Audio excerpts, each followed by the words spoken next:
সেহেরিতে বা ইফতারের পর যদি মুখরোচক কিছু ভাতের সঙ্গে খেতে চান তাহলে এই রেসিপিটা আপনার জন্য। মাত্র কয়েক পিস মাছ দিয়ে খুব সহজেই কিন্তু এই রেসিপিটা তৈরি করে ফেলা যায়। আর হ্যাঁ, অবশ্যই কিন্তু খাওয়ার সময় একটু লেবু চিপে নেবেন, তাহলে দেখবেন এর স্বাদ কিন্তু আরও দ্বিগুণ হয়ে গেছে। তো চলুন রেসিপিটা শেয়ার করা যাক। প্রথমে গ্যাসে একটা প্যান বসিয়ে দিয়েছি এবং প্যান গরম হয়ে গেলেই দিয়ে দিয়েছি পর্যাপ্ত পরিমাণে সরষের তেল। আর এখানে আমি মাত্র 2 পিস মাছ নিয়েছি আর মাছগুলোকে অনেক ছোট ছোট টুকরো করে কেটে নিয়েছি। তারপর ওই গরম তেলের মধ্যে মাছগুলি সব দিয়ে দিয়েছি এবং মাছগুলিকে প্রায় 2 থেকে 3 মিনিট মতো মিডিয়াম ফ্লেমে হালকাভাবে ভেজে নেব, খুব ভালোভাবে নাড়াচাড়া করে। এখানে আপনারা যে কোনো মাছ ইউজ করতে পারেন। আমি এখানে রুই মাছের পেটির মাছ ইউজ করেছি। তো খুব ভালোভাবে ভাজা হয়ে গেলে দিয়ে দিয়েছি স্বাদ মতো লবণ আর 1 চা চামচ পরিমাণ আদা বাটা। এই মশলাগুলো দেওয়ার পর মাছটাকে আমি আবারও 1 থেকে 2 মিনিট সময় নিয়ে ভেজে নিয়েছি। তারপর দিয়ে দিচ্ছি মাছের মধ্যে প্রায় হাফ কাপ পরিমাণ কুচিয়ে রাখা পেঁয়াজ। এইবারে দিয়ে দেব কিছু গুঁড়ো মশলা, যেমন 1/2 চা চামচ পরিমাণ হলুদের গুঁড়ি, 1/2 চা চামচ পরিমাণ লাল লঙ্কার গুঁড়ি, 1/2 চা চামচ পরিমাণ ধনিয়ার গুঁড়ি আর 1/2 চা চামচ পরিমাণ জিরের গুঁড়ি।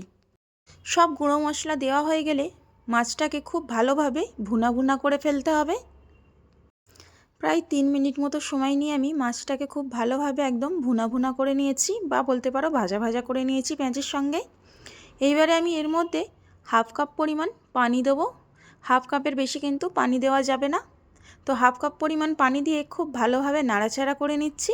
এইবারে আমি ঢাকা দিয়ে রান্না করে নেব ওই পানিটা শুকিয়ে আসা পর্যন্ত। তো দেখো, ঢাকনা খুলে দিয়েছি, পানি শুকিয়ে গেছে আর তেল কিন্তু উপরে ভেসে উঠেছে। এই পর্যায়ে খুব ভালোভাবে আবারও নাড়াচাড়া করে দিতে হবে। আবারও প্রায় 2 মিনিট মতো খুব ভালোভাবে নাড়াচাড়া করে নিয়েছি। এইবারে আমি দিয়ে দেবো এর মধ্যে ওই একটা পেঁয়াজের পাপড়ি। এখানে আমি একটা মিডিয়াম সাইজের পেঁয়াজ ইউজ করেছি। ওই পেঁয়াজের পাপড়িগুলো এইভাবে নিয়ে নিয়েছি। তো একটা পেঁয়াজের পাপড়ি দিয়ে খুব ভালোভাবে নাড়াচাড়া করে দিয়েছি।